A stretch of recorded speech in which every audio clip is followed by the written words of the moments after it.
Shropshire revives the sights, sounds and smells of the 19th century. At its heart stands the pharmacy, a treasure house of potions and remedies from a century and a half ago. Now, in a unique experiment, historian Ruth Goodman, Professor of Pharmacy Nick Barber, and PhD student Tom Quick have opened the doors to the Victorian pharmacy, recreating a high street institution we take for granted, but which was once a novel idea. They're bringing the pharmacy to life, sourcing ingredients, mixing potions, and dispensing cures. But in an age when skin creams contained arsenic and cold medicines were based on opium, the team need to be highly selective. They're only trying out safe versions of traditional remedies on carefully selected customers. The start was like the Wild West. People didn't know what was good and bad. Get a bit of speed up. Oh, there we go, yeah. The pharmacy was something that affected everybody's lives in one way or another. They're discovering an age of social change that brought healthcare within the reach of ordinary people for the very first time, heralding a consumer revolution that reached far beyond medicine to create the model for the modern high street chemist as we know it today.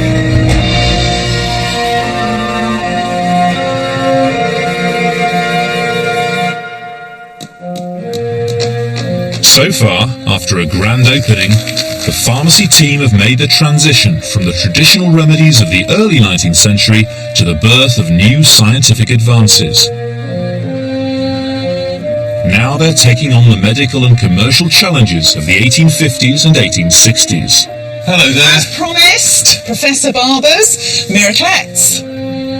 In the mid-19th century, overcrowding and unsanitary living conditions had reached their peak, leading to unprecedented outbreaks of diseases like cholera and tuberculosis. Desperate for cures, people turned to the pharmacies as never before. I mean, this is the point when public health is at its worst. Perhaps all the time in Britain, the 1850s is the very, very worst, the most scary time of all. There are a whole series of infectious diseases: cholera, scarlet fever, typhus, typhoid, influenza, all of them killing people right, left and centre, measles. What you get as well is a sort of a new fear. It must have been a really scary time, actually. Yeah. And you'd just reach out for anything, wouldn't you? Anything that offered any sort of hope. With medical science struggling to provide viable treatments and people looking for miracles, new commercial opportunities beckoned. People were really worried about these diseases and they were prepared to spend money. The pharmacy's a business, so there need to be medicines which either cure or believe to cure the diseases which are there. In the spirit of experimentation, they developed creative new remedies for the health crisis, one of which aimed to solve everybody's problems in one go. Cure-all medicines. Do I need to have separate medicines for each of those things? No, we can come up with a cure-all, which is going to make you better whatever's wrong with you almost. They addressed the public's fears and brought people clamouring to the pharmacy. It's got to solve people's problems, really. They were seen as a viable means of treatment.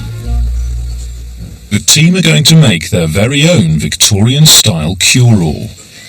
Ruth and Tom are setting out to determine the level of customer demand for their product.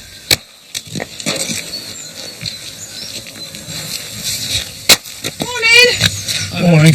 Hi there, my name's Tom. This is Ruth. My name's Tom. Nice to meet you, Tom. We're from the pharmacy just up the road. Yep. We're sort of on a bit of a market research sort of... That's it. Yeah, we're sort of looking for people who might have something wrong with them of any sort, really. I've got quite a few, actually. I do have a small sty here on my eyelid. Yeah, I Doesn't seem see. to go away. Working with sewerage as well, I tend to get septicemia quite a lot because I burn myself. My back is absolutely killing me.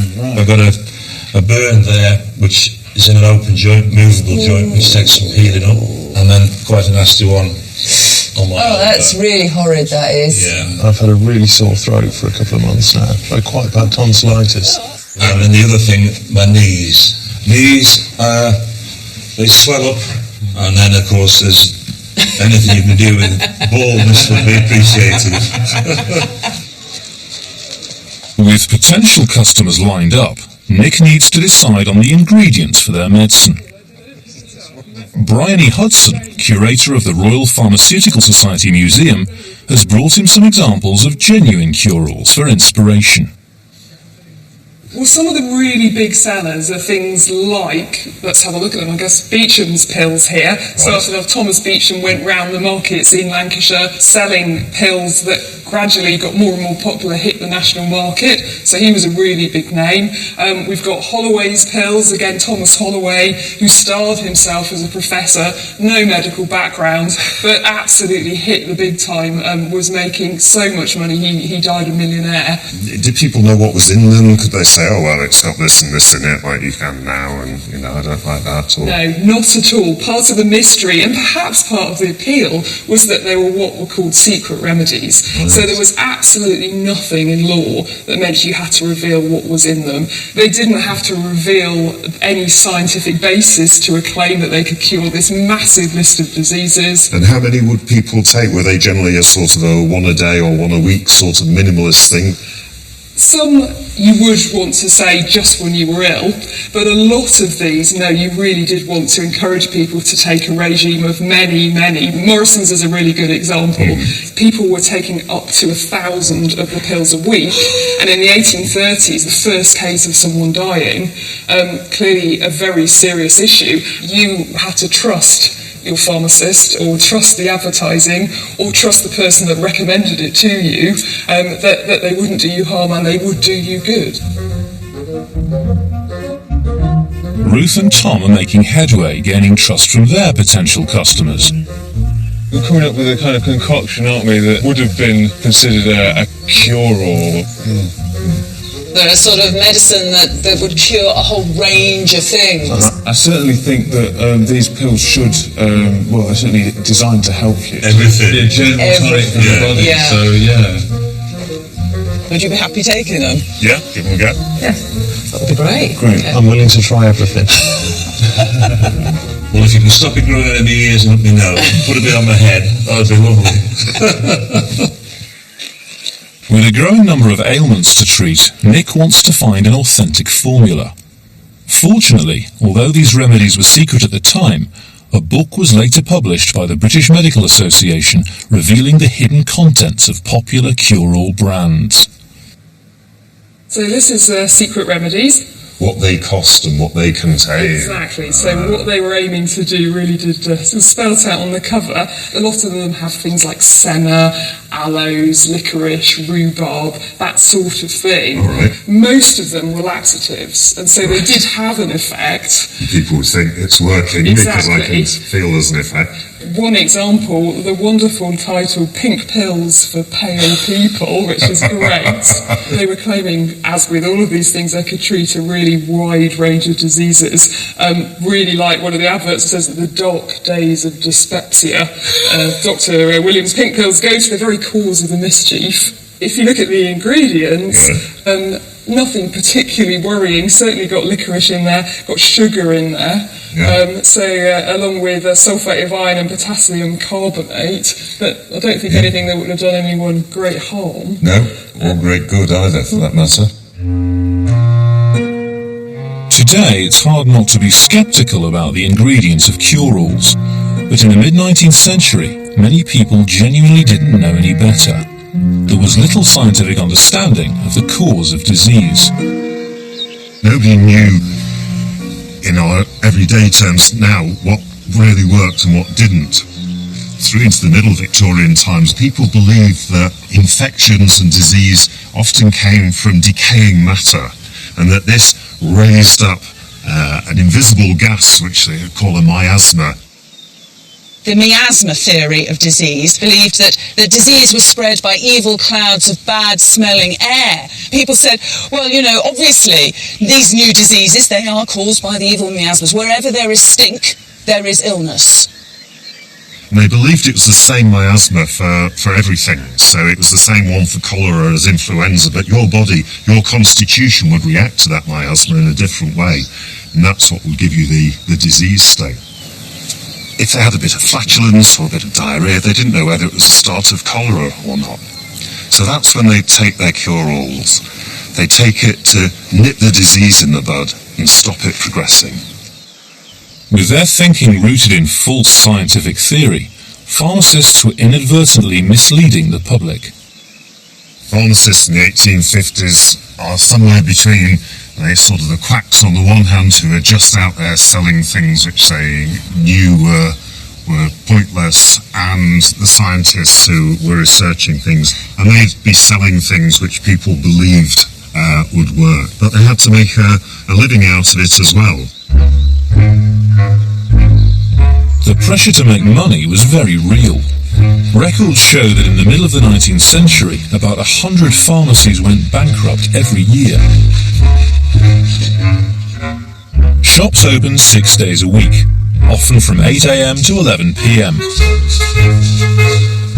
The staff worked even longer hours, preparing the shop in the morning for business and catching up with the day's prescriptions and accounts at night.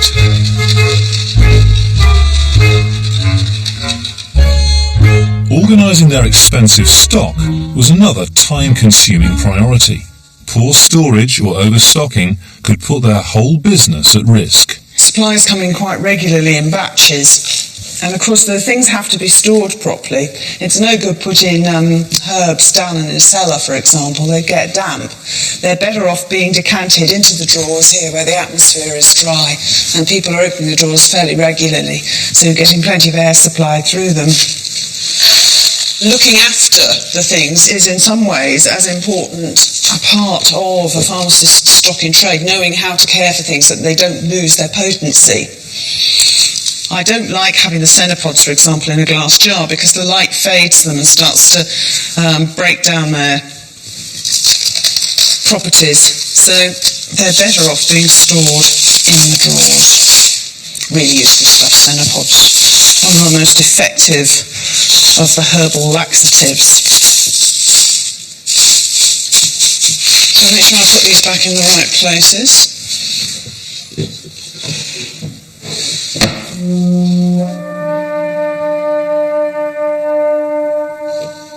I really love this, having loads of stuff all stashed up.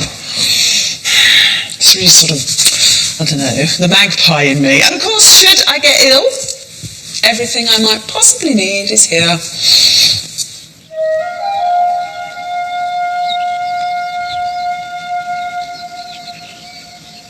As a 21st century pharmacist, Nick is struggling to select the ingredients for his 19th century cure-all.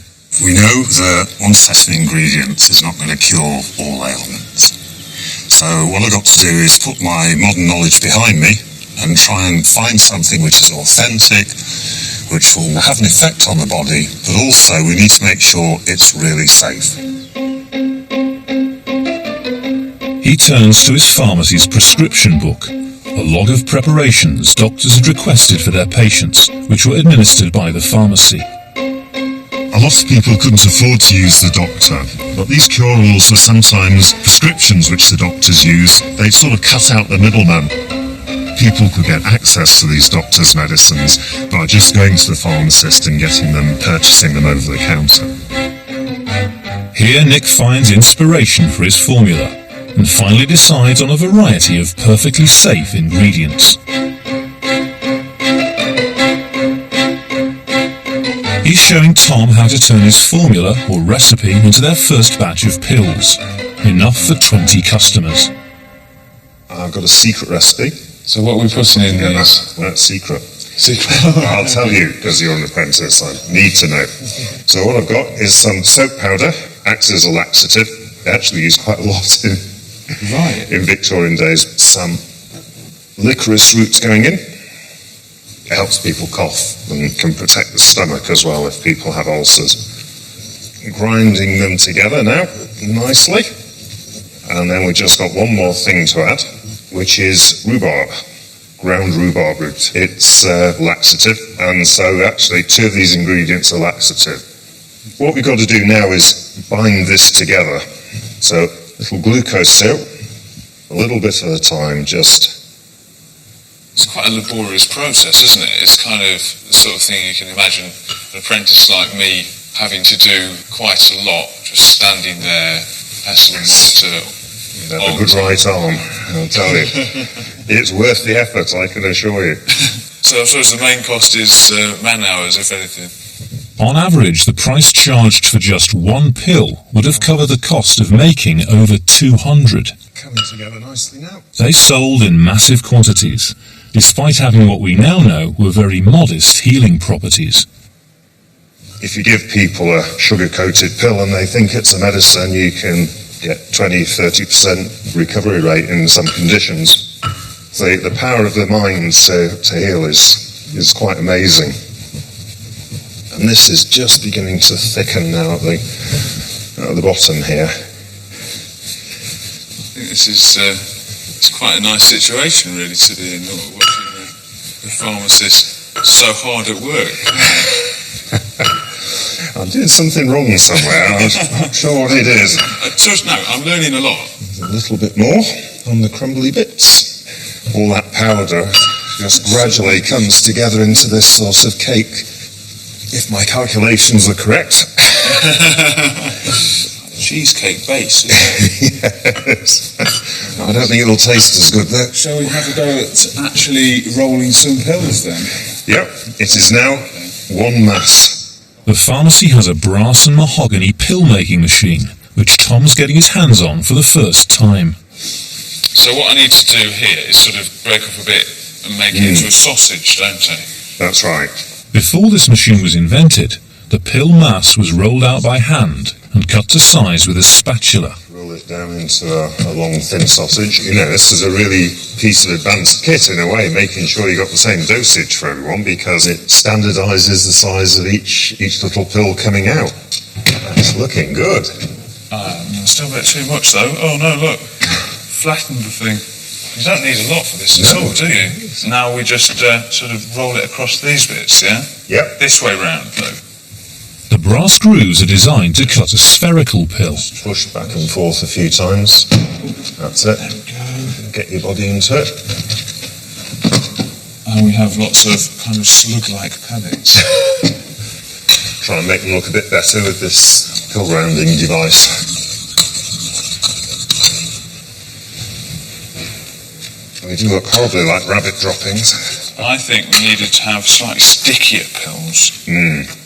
Appearance was key. They had to look like they were going to work, even if the main ingredient was soap powder. Some pharmacists even coated pills for their wealthier customers in silver leaf to increase their desirability and their price. How many thousand have we got to make? So if we're doing 50 pills in a box, and a box a week for a patient. Right, 20 people. 20 boxes a week. So that's 1,000 pills. We've just nearly done 50. As apprentice, it'll be Tom's job to make the rest of the pills. It's going to take about 3 days to do it.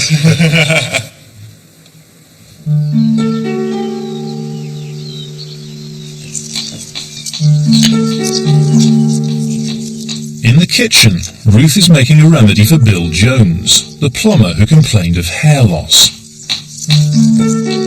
Herbalist Eleanor Gallia has come to show Ruth how to make Macassar hair oil. Its recipe came from Macassar in India, giving it exotic connotations. But most British pharmacists used ingredients from closer to home. I've got here the European alkanet, which sort of produces a hugely effective dye. Just look at that. You've got the fresh, you've got the native British. So if you look at there, can you see the glistening? Yeah, you can, can't you? It's really quite pretty. It's beautiful, really beautiful. Yeah, there's a sort of Gooiness. weeping a gooey sort of sticky sap. It'll help coat the hair. And make it easier to comb. Act more like a sort of conditioner. Absolutely. And nourish the scalp as well, moisturise the scalp.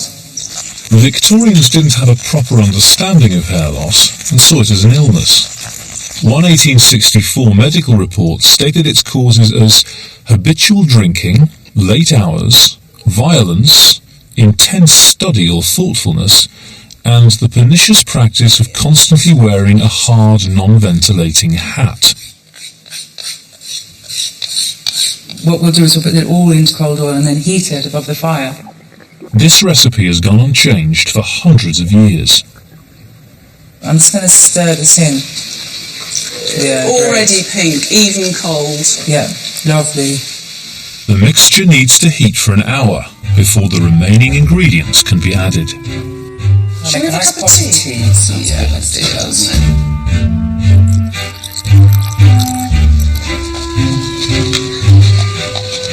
In preparation for the launch of their cure-all pills, Nick is drafting a poster.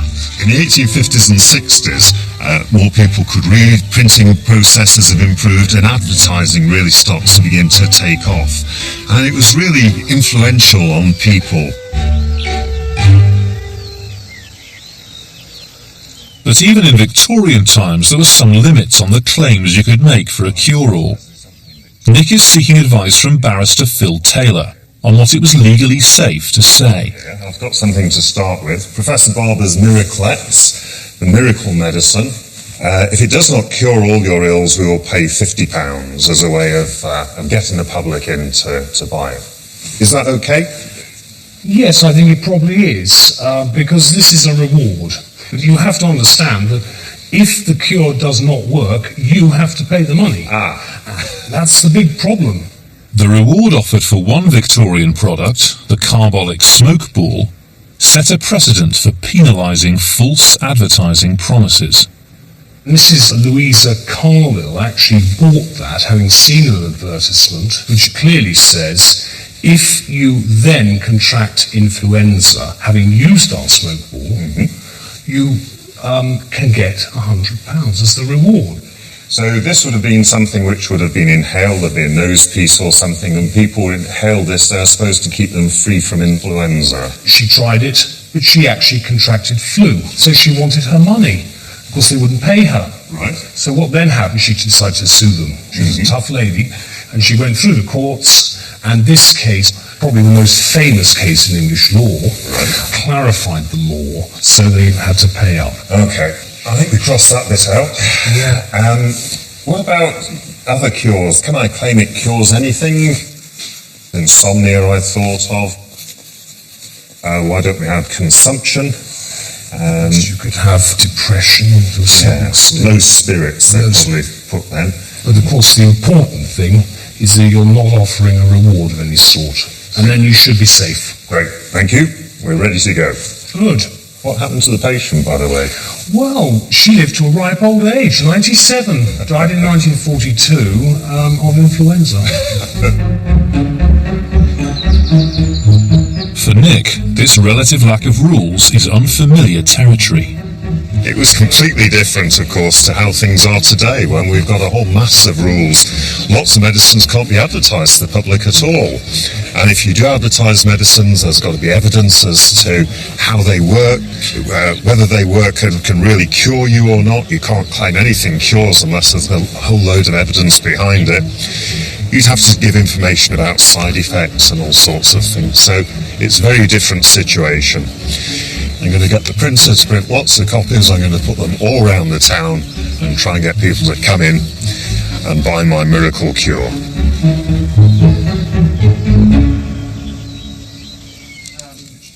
In Ruth's kitchen, the Macassar hair oil has heated through. Okay, that's been boiling, hot. Fantastic colour. Beautiful. Look at that colour of that. Eleanor has an old trick up her sleeve for blending in another ingredient. Cleavers. You get your cleavers. I picked these this morning. So your first row goes up the way. Your second row goes across the way. So basically you're weaving. And they all want to stick together anyway, don't they? So to make a mat sort of thing, that's sort of pretty much what they've got in mind by themselves. Yes. It's a sieve. It's going to make a really nice filter. Yeah. But at the same time, we're pouring hot oil through it. So that's going to draw some of the contents of the cleavers into the liquid at the same time, isn't it? So, in a sense, by making a sieve of it, you're sort of killing two birds with one stone. And then we pop that in there. Smell good, this. And we haven't even added the perfumes yet. The perfumes.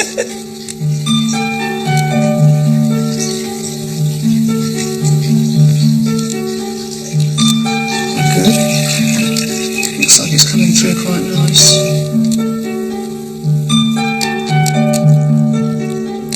Ooh. Oh, that smells good. The final stage is to scent it with cinnamon, lemon and cloves. So this is a hair oil aimed, well, I suppose, at both sexes, to some degree.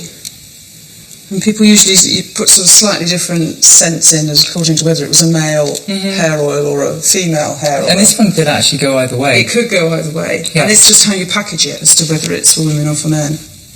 The pharmacy will market the hair oil as a preventative remedy for hair loss aimed at men. Ooh, it's going to be too full. You're going to have to switch it back in there. 1, 2, 3. Woo!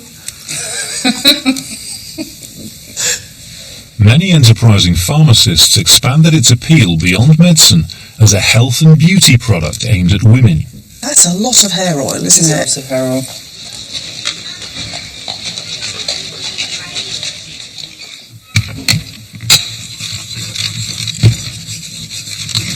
Tom's been busy pill making, one of the many chores an apprentice would have carried out for his master. The apprentice would be a really important part of the chemist and druggist during the 19th century. Not only are you doing all the dog's body work, but you're actually a source of income. You wouldn't be paid by the pharmacist. Your parents would actually pay for you to learn off them. You'd join this place at 14, so you sort of looked after as a member of the family in a way. Of course, it's not a normal parent-son relationship, because actually you've got to work really hard for your living. You know, it'd be a tough life.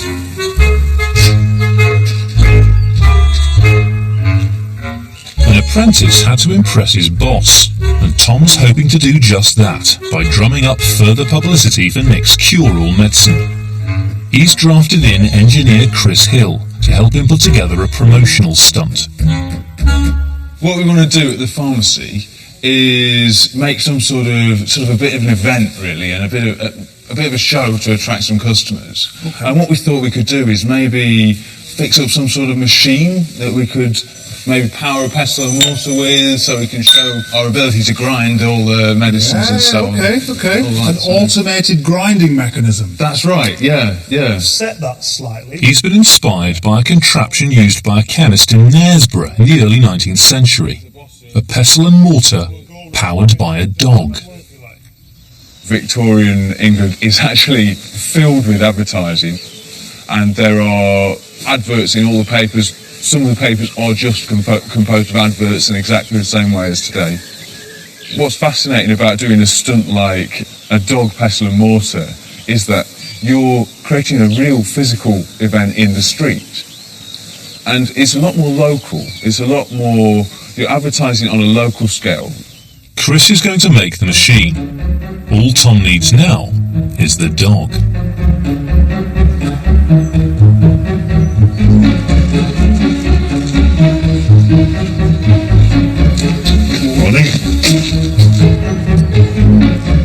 It's time for the first marketing push.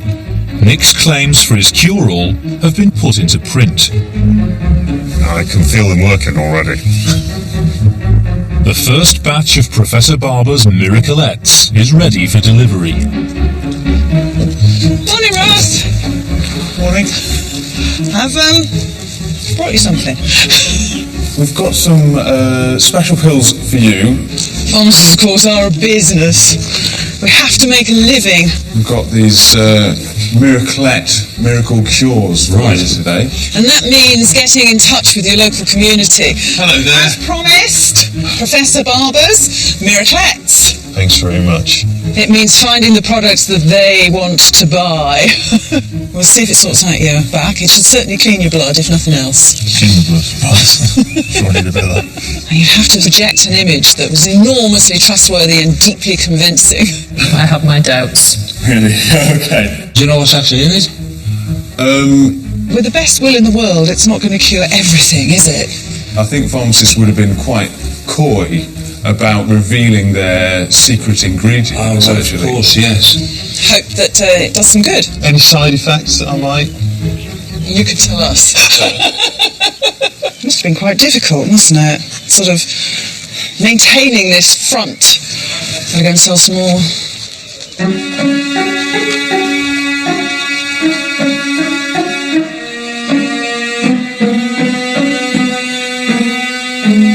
The Victorian public may have clung to the hope that cure-alls would provide miraculous results, but they'd be of little help for people suffering from the most serious disease of the day: cholera, a waterborne infection whose main symptom is violent diarrhea.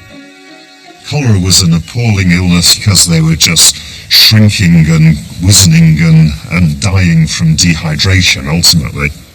With major cholera epidemics in 1849 and 1854 claiming the lives of almost 100,000 Britons, the race was on to stop the spread of the disease. But at first, they didn't even know about germs. A fundamental breakthrough in medical science came in the 1860s, when the existence of germs, the invisible causes of disease, was established by scientists like Louis Pasteur. A number of researchers, and particularly Pasteur, said this is actually tiny animalcules, as one of them called them, tiny little organisms which they could begin to see under the microscope and which affected people. Now that they understood that germs existed, they could develop products to kill them. In a consumer revolution, the public finally gained access to effective methods of preventing disease. You begin to find for the first time that products are being advertised as antiseptics, as disinfectants, things to kill these newfound extremely dangerous germs. Things that might have been there anyway for different reasons, but now were being recognised and valued for their germ-killing properties. The first chemical to be used as a disinfectant was carbolic acid, previously used as a deodorizer to mask the smell of raw sewage. Delighted with a new use for this previously undervalued chemical, enterprising pharmacists were quick to create a vast new range of household cleaning products.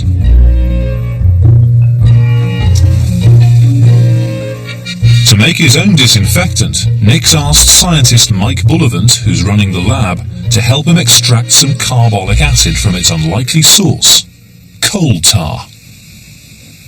It's horrible stuff to work with. It's viscous, it's thick, it's black, it smells, it's obnoxious. It was always regarded by the early Victorians as waste product, which was difficult to get rid of. You know, what I'm doing is heating the coal tar up, and the vapours will pass through here, and they'll start to condense. This is an air condenser here. Right. It condenses on the cold surface. You'll see droplets forming. So I'm interested in the components that come off between 170 and 230 degrees Celsius. Anything else is just rubbish, because that's where the carbolic acid is. The magic of chemistry, yeah. But here we go, can you see it? I've only got 1 or 2 drops in here now. Yeah, there's liquid in the bottom now. It won't be a clear liquid at this stage because it's impure, but obviously we want as pure a product as possible. Yeah. It took the Victorians over 30 years of trial and error to uncover the benefits of this mysterious substance. First extracted from coal tar in 1834, its germ-killing properties were finally realised in 1867.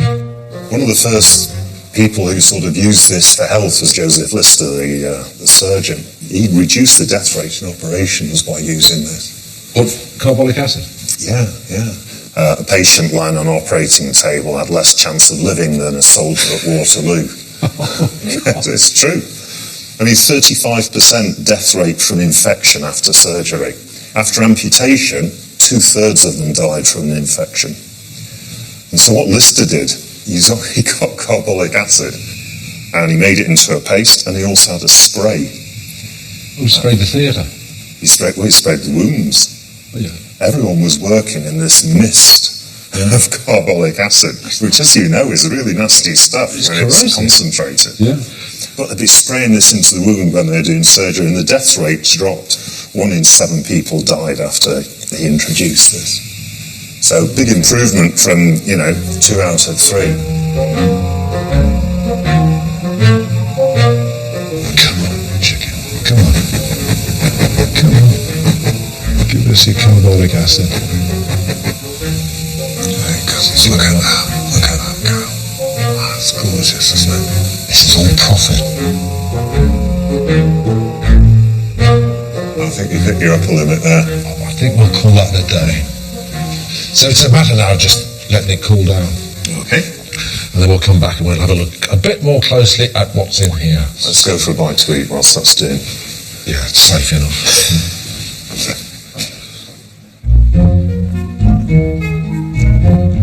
The shop has a new customer who's in search of a cure.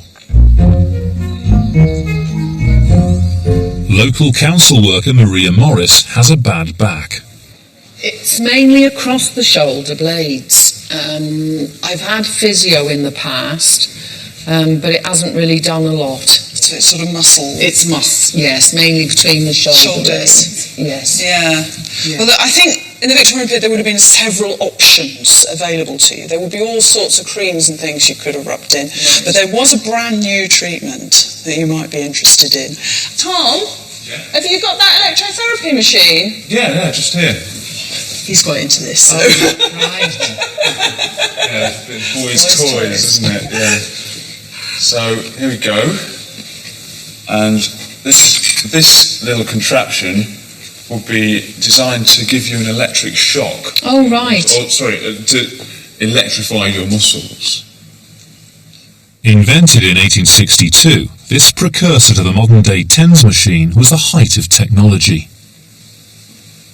Pharmacists either charged money to use the machine or offered it for free to draw people into the shop. Does it actually work? Well, there's plenty of evidence to show that it works in pain relief. However, the main body of 19th century use for it is not for pain relief at all. So not really things like your back.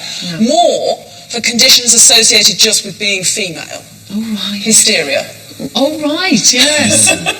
Your womb would get out of control and sort of cause you to go mad. The idea of shocking you in some way to cure your hysteria would So any sort of mental unhappiness or distress that a woman was suffering, or that other people thought she was suffering, could be therefore cured by electrotherapy. Although there were a number of patients who were coming for the same problems that you're experiencing. Oh, right. So shall we give it a go then? Yes, definitely. So, are you all right there? Yes. Sure. Yes. Okay, here we go. Give me a shout if it gets too much or anything, all right? Yep. All right? Yeah, nothing. Nothing. Just try a bit faster. No. Okay. Go on, as hard as possible. Nothing. No. Doesn't look like it's going to work, does it? Right, okay, shall I have a go? If I just do that, then try as fast as you can. Don't think it's... Oh dear, right, okay. Nothing. We're going to have to maybe take this away to the workshop. Yeah. Well, that's a bit disappointing. Yes. Haven't we got anything else electric?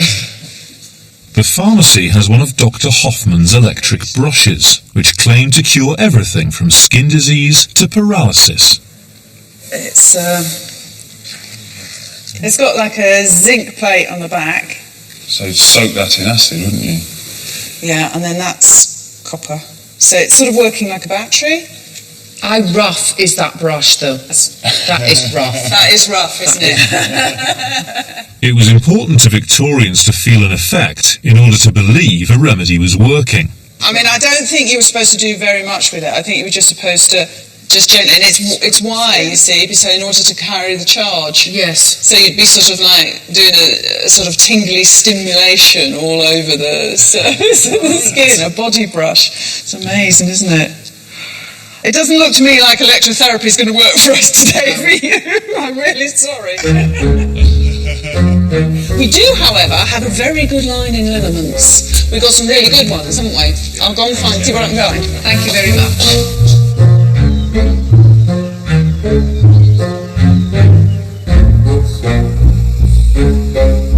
In the lab, things are going more smoothly, and the distilled liquid from the coal tar is one step away from becoming pure carbolic acid. Once the temperature starts registering 180 to 183, I know that's pure carbolic acid coming over. Well, the chances of two things being in there that boil at the same temperature are slim, so we assume it's carbolic acid. It's 181. Yeah, it comes dropping through. 181, which is smack on the boiling temperature of carbolic acid. It's nice and clear, isn't it? Chemicals that killed germs became so popular that many over-relied on them, neglecting the importance of basic cleanliness. Lister, the surgeon, didn't believe in hygiene. He believed that carbolic acid did it all. He was filthy. And he had a blue frock coat, which he used to do dissections in of dead bodies. And he'd also do his surgery in the same coat. There was another movement who believed that hygiene was the answer, and they were just having clean open wards and making everything washed and so on. Keeping the windows open. Yeah, and their death rate was much better than Lister's. They got it down to 1 in 50 dying.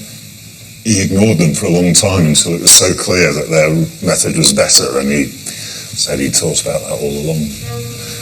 But it's a bit like what's happened recently in hospitals. You know, we've trusted chemicals so much, people had sort of forgotten about the importance of hygiene. Nick will dilute the pure acid to turn it into a saleable cleaning product. I am a happy bunny, because can you see that? I think we'll leave it at that.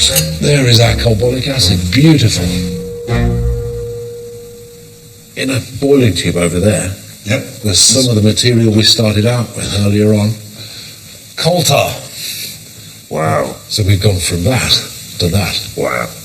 Magical, isn't it? Yeah. Amazing difference, yeah. I'm going to dilute it down, and then we can sell disinfectants as well. This is going to be your best seller, mate. Thanks very much.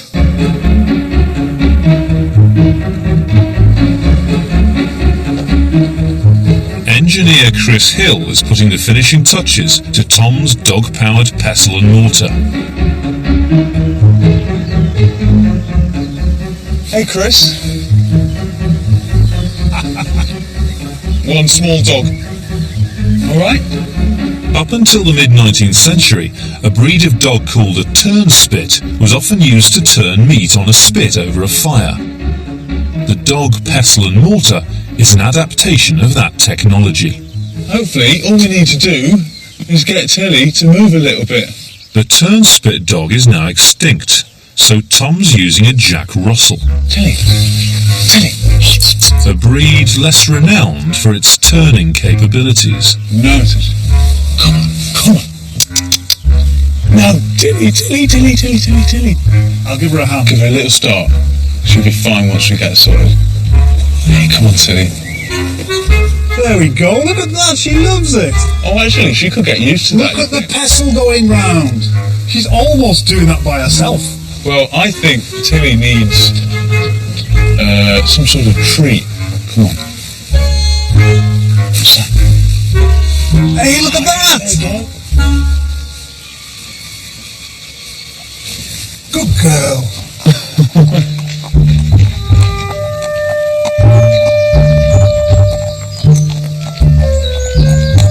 Animals played an important part in 19th century commerce.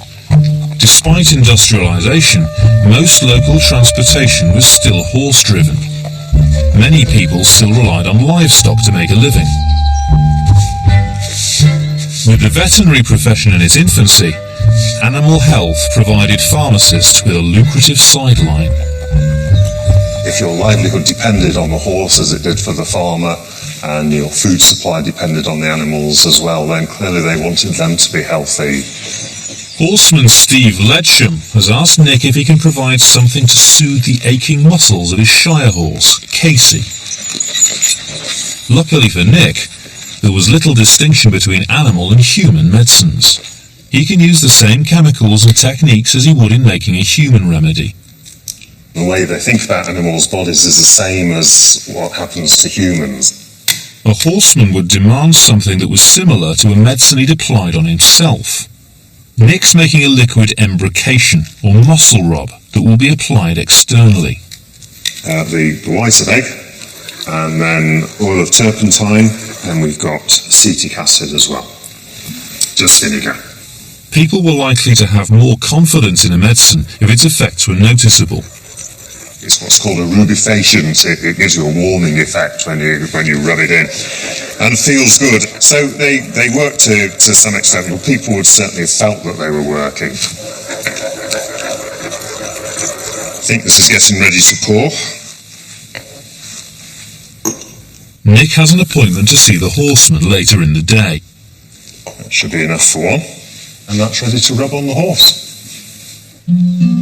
With the public's confidence in pharmacists growing, they began to expand their range beyond traditional products.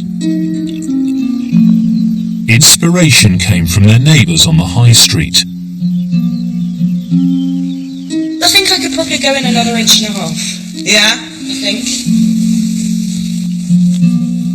In the draper's shop, Ruth is helping her daughter Eve with a new corset, a source of several marketing opportunities for a pharmacy. For a start, they sold corsets. Medical and health corsets, which were pretty much the same, except they had sort of eyelet holes punched in them to let the air breathe. That was supposed to make all the difference. Yeah. And you also get a range of creams and powders, special nipple shields and suction cups to, to help counteract the effects of a corset. Most young, healthy women were looking to take their waists down to something between 20 and 22 inches. Slatterns, sluts, those with loose morals, wore loose corsets because it's pressing your ribs. Your diaphragm can't move. So all your breathing happens up here. Yeah, definitely. Now, many people think that this led to enormous numbers of fainting incidents, and it can do. Yeah. So one of the things that people would sell, use, carry as a result were smelling salts to sort of bring you round when you fainted. I've got the ingredients here. There we are. Smelling salts themselves are one of the easiest products to produce in a pharmacy. Ooh, that's powerful stuff.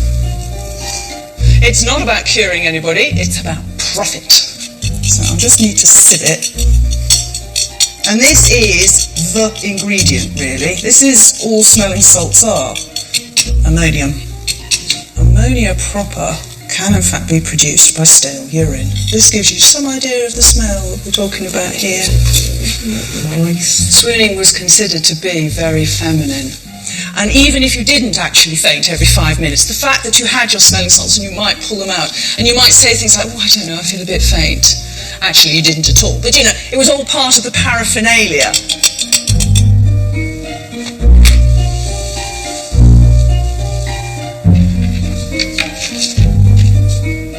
Rather than filling up that whole bottle with liquid, I'm basically going to fill it up with liquid impregnated sponge. So yet again, a bit cheaper. For quite a long period of time, policemen actually carried smelling salts so that they could deal with women who'd fallen down in the street or fainted. So, you know, as part of your equipment, truncheon, whistle, smelling salts. Now, most smelling salts had essential oils or something in them to just make it all a bit nicer. This is oil of lavender. And give it a really good shake. Are you ready for your first whiff? Imagine yourself.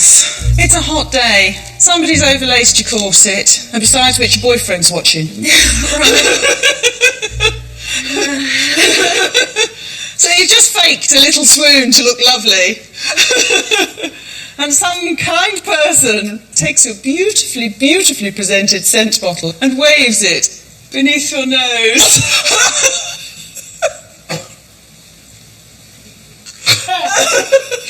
Yeah, that's the right effect. Oh, that's horrible. It's like smelling a badly cleaned toilet. However, somebody has sprayed some lavender all over it. The link between well-being and the proper fitting of corsets saw what had once been solely a fashion accessory become the preserve of the pharmacy.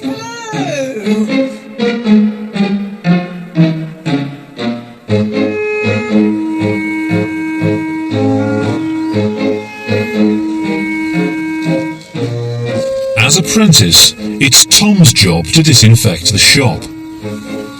Well, Tom, these are pure crystals of carbolic acid. Extremely corrosive, but in the right dilution, a really good disinfectant. So we're going to put some water in and dissolve the crystals. It's a really powerful smell. You can feel your eyes running a bit already. You can see it dissolving. And so what we'd be doing before we sold this was adding some more colourant, I think, just to keep it safe so people knew it was disinfectant. And also it shows you it's not just water, you can't mistake it for water. You don't want to sort of try and quench your thirst with this stuff, do you? Absolutely, you'd be in hospital very rapidly if you did that. This is still very strong, and so we're going to dilute it down to about 3% solution. We're just about ready to put it into something bigger, and then that's something which you'll be able to add to a bucket. Right. And then you can get on with your chores as an apprentice. Oh, so we're using it in the shop to show that you're cleaning the place as well. That's right. Hygiene was one of the most important things to come out of this understanding of germ theory. And so we need to be seen to be doing it as well as actually doing it. Right, shall I go and get to work then, I suppose? Absolutely. Earn your keep, get on and do some work.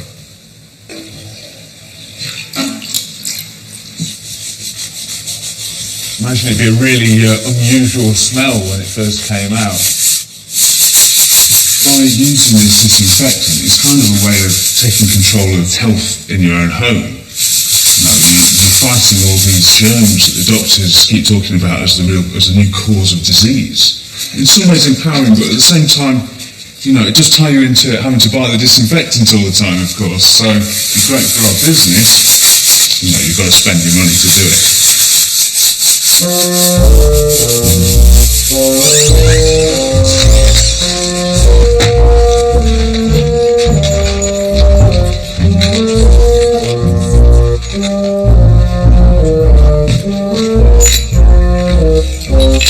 Nick is keeping his appointment with horseman Steve Ledsham to apply the muscle rub to his horse.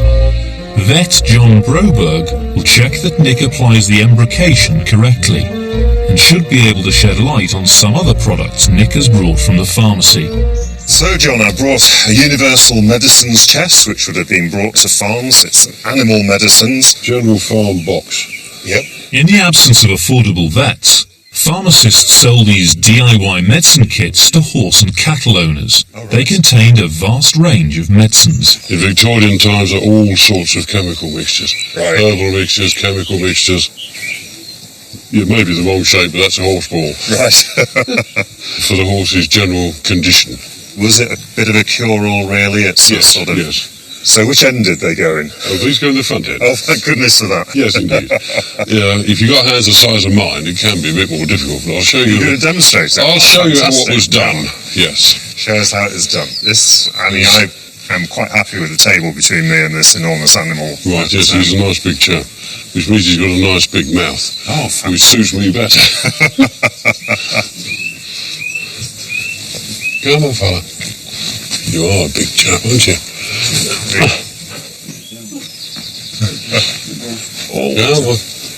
Rather you than me.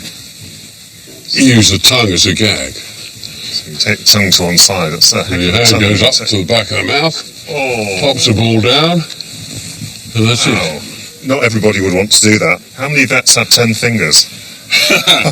Did you get danger money as a vet? You probably adjusted your fee according to the beast. Constitution balls are still administered to horses today, often with a safer balling gun method similar to this Victorian model. This, you just push it, basically a tube and a stick in the middle. I'm not going to actually put it up here, but you can see that will reach to the back of his mouth. Pop it in. Amazingly trusting horse. If I was that horse, I wouldn't let you near me again. As with humans, there's two ends you can get medicines in. We've looked at the front end. I gather there's an alternative. Yes. This is the other end, is it? And that, Yeah, what would they insert into the backside of a horse? Simple enema, if you thought the horse was bunged up. So that goes out the back end. Shall I turn him round now, John? I'm not going to bother with it. I've got his stuff with me. Well, Steve, we got some embrocation that was made earlier. Fire away. Yeah. Let's get stuck in then. Yeah. This is a test of Nick's credibility. He needs to impress if his new line of veterinary medicines is to succeed. Here we have some of the finest embrocation. Right. Where am I putting it on? We just want to rub it all around this shoulder area. On the shoulder area? Yeah, Right, let's have on a your go. hand and then a bit of a rub around. That's it. Just goes straight into the hair, doesn't it? Yeah. Then it'll work its way through to the skin. Just to warm the skin, increase blood flow, then warm the muscles underneath, again, increasing blood flow. And I suppose it's massaging the muscle as well, isn't Yeah, it? it will help, yeah. Lovely. Good. There you are. You're ready for work tomorrow.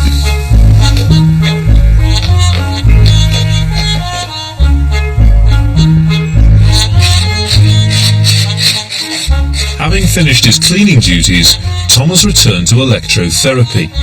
He's changed some parts around and uncovered the problem.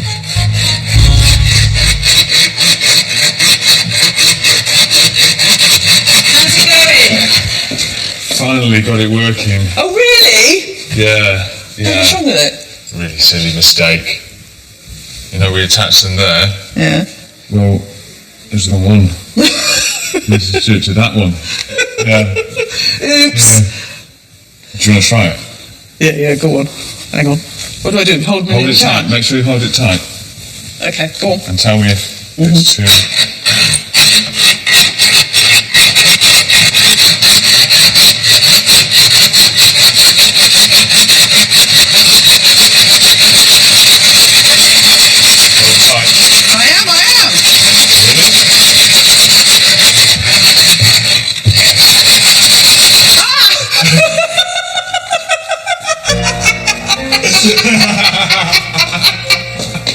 Yes!